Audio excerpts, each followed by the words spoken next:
that provide services across the region. Yes. So if Microsoft, for example, is providing a service to someone in Tanzania through the Kenyan office, who collects the tax? Is it the Kenya Revenue Authority or is it the Tanzanian Revenue Authority? Both. And even making it more complicated, if the service is in Zanzibar, Zanzibar also has their own revenue authority. All three.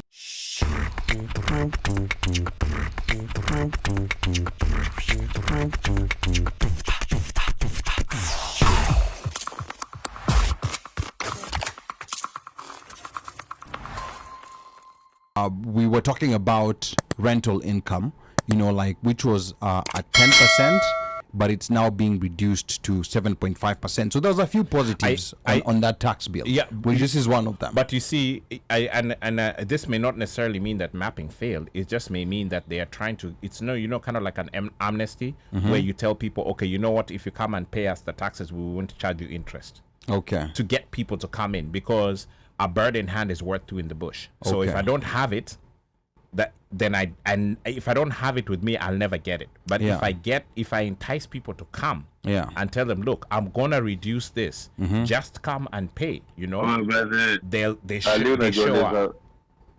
Ulisahau kusema kitu moja muongezo ila kwa tax. Unga. We even eyelashes. We'll come to that. Wewe unajua what is it, either unamwaga mtama ama unaingia mbele ya, what is it called? We'll come to the weave and eyelashes and beards and also fake beards. Like those are all being so are you telling me that watu wa Halloween wakae gangari? Now I don't know whether that will be counted as beards, fake beards, and Halloween fake beards, Halloween wigs. That has made me wondering, because for them to consider to tax these products, it means that these products are imported in huge quantities. They sure are. Yes, wigs. So, Huge business. Nairobi watu wapi? No. Watu wana ndevu. No, there's a lot of people with fake beards. One even the beard gang wameongezeka siku hizi Mika. Unafikiri wametoka wapi? There's a lot of so how do you apply a fake beard? Hawezi compare na weave. Unaona vile weave ukitembea siku hizi Kenya watu wana zile weave za farasi, hawakai farasi wana kafiti. Like the weaves are decent, pretty much decent. They have very nice human hair. It's human hair. But always compare useme ndevu ni same na weave. Ndo baka ndevu But what do you mean, Mika? Uwezi sema ndevu uwezi compare na weave? Like Ragalia, like you cannot compare the number of weaves in the country. Perspective. Okay. Right? I think the beard was thrown there, and please don't come for me to neutralize to kuweka gender balance to neutralize feminists. That's my opinion. That's not the opinion of the one. Why are you coming for us na kuna watu wanaingia na nini? Wanaingia na nywele fake. Yes, I honestly think that was the reason. Yes, hizo fake beard ziko, but I don't think they are being imported as much. Beauty and cosmetics is a very huge industry. It sure is. Yeah. It's a very huge industry. It's a very, very huge industry. I'm surprised. Kenya watu upenda fashion, upenda kukaa vizuri. And it's really sad that it's really sad because most young people actually getting income through it. The beauty industry. Yes. You find most young people becoming imaginative using the internet and becoming designers. That's why you see all these small Instagram shops, and then ukienda wako na stall tao, but the way they market it kwa Instagram, they organize their feeds, wanapiga pictures or modeling nini, like they're actually making it good. So when you start making it hard for them, you're taking away from them utawapeleka kwa crime tena.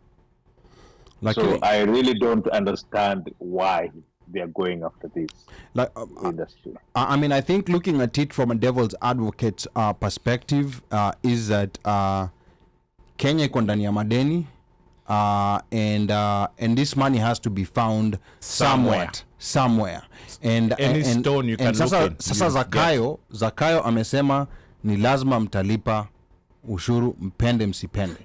You know, na zake alilipa ushuru. and I think the problem here is there was the original philosophy, because there's a population of 50 million. Of course, not all the 50 million are eligible to pay taxes.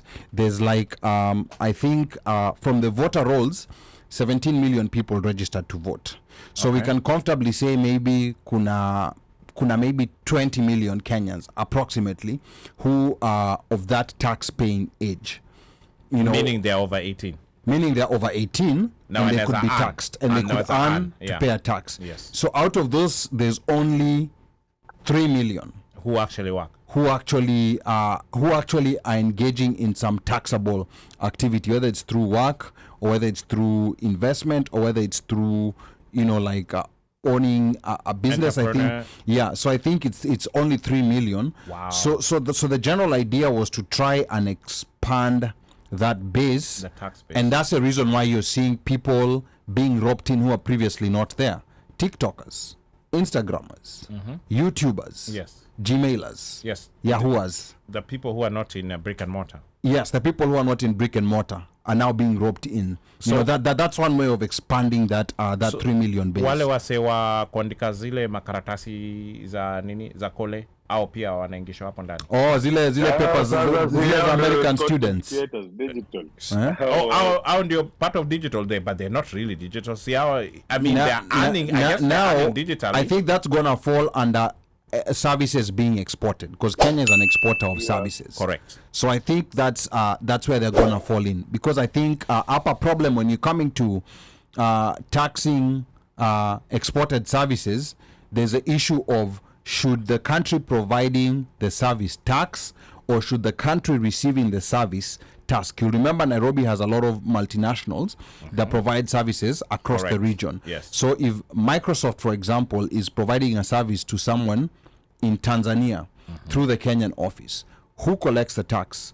Is it the Kenya Revenue Authority, or is it the Tanzanian Revenue Authority? And even making it more complicated, if the service is in Zanzibar, Zanzibar also has their own revenue authority. All three. Yeah. So who collects this revenue? Kila And I mtu think that's part of, atakula nini kipande chake. yeah, and I think now this is where, you know, like tax expertise, you know, like comes into play. And this is where, you know, like when business are making decisions about where to locate their businesses, they're looking at this region of Africa and they're like, what's the most tax friendly country where we can install, you know, like our headquarters, our regional headquarters, to provide services in that area. And so has I think an that's where infrastructure as well. and has a proper infrastructure and has Yes. an expertise of people to be able to do that work. So I think those are some of the things that come into consideration. You know, you have to understand that Kenya, for example, and Nigeria,